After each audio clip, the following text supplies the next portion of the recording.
The Lord be with you. And with your spirit. A reading from the Holy Gospel according to John. Glory to you, O Lord. There was a Pharisee named Nicodemus, a ruler of the Jews. He came to Jesus at night and said to him, "Rabbi, we know that you are a teacher who has come from God. For no one can do these signs that you are doing unless God is with him." Jesus answered and said to him, "Amen, amen, I say to you, unless one is born from above, he cannot see the kingdom of God." Nicodemus said to him, "How can a man once grown old be born again? Surely he cannot re-enter his mother's womb and be born again, can he?" Jesus answered, "Amen, amen, I say to you, unless one is born of water and spirit, he cannot enter the kingdom of God. What is born of flesh is flesh, and what is born of spirit is spirit. Do not be amazed that I told you, you must be born from above. The wind blows where it wills, and you can hear the sound it makes, but you do not know where it comes from or where it goes. So it is with everyone who is born of the Spirit." The Gospel of the Lord. Praise to you, Lord Jesus Christ. Please be seated.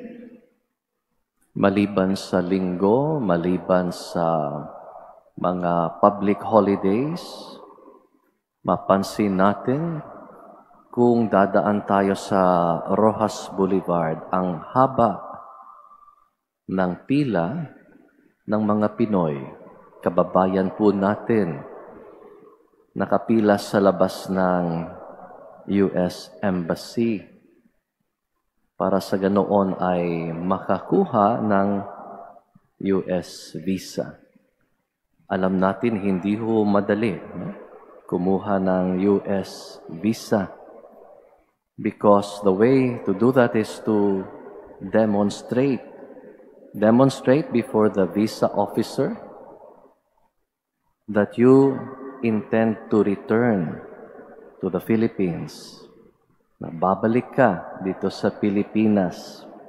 Halimbawa, mabigyan ka nga, kailangang maipakita mong babalik ka dito sa ating bansa at hindi ka maninirahan doon o magtatrabaho doon.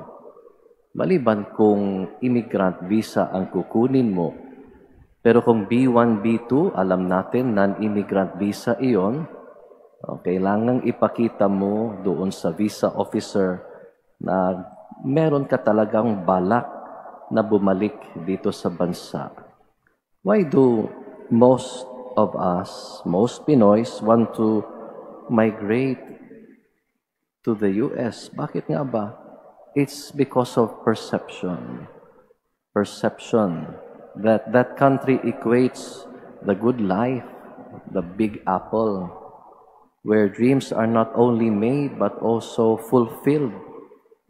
Because of the perception that milk and honey would be flowing from streets made of gold. Yun ang perception natin.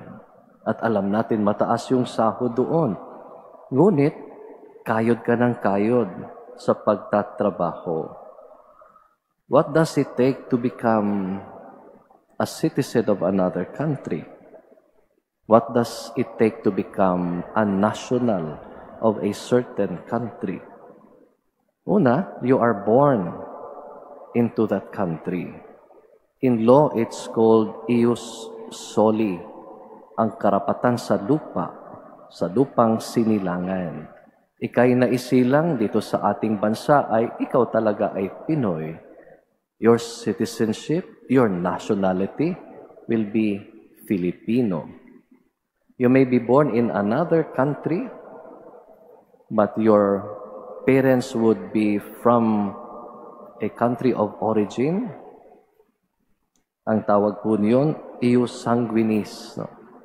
the right of bloodline, na kahit anong bansa kang isinilang, dahil yung tatay mo, yung nanay mo, Pinoy ka pa rin. No? Ius sanguinis. Another way would be through naturalization. Naturalization would be a process where you are a foreigner, you went to another country, and then you apply to become a citizen or a national of that country. So you would assume it if you qualify, comply with all the naturalization process and requirements. Kaya yun ang ating nakikita kung paano ba maging maninirahan sa ibang bansa. But Paul said to the Philippians in his letter to them, sabi niya, and to quote St. Paul, our citizenship, our homeland is in heaven. And from heaven comes the Savior we are waiting for, the Lord Jesus Christ. Kaya sa ating ebanghelyo ngayon, sinabihan ni Jesus itong si Nicodemo. Sinabihan niya kung ano yung pangangailangan upang maging maninirahan, maging citizen ng kaharian ng Diyos.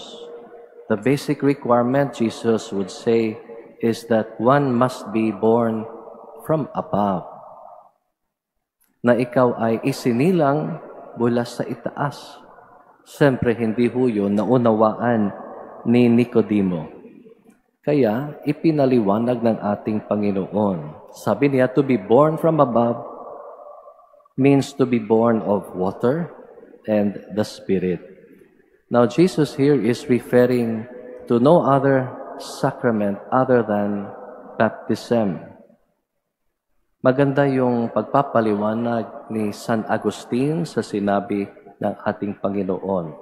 And he said, and we quote this at length, he said, to obtain the inheritance of a human father, a man must be born of the womb of his mother.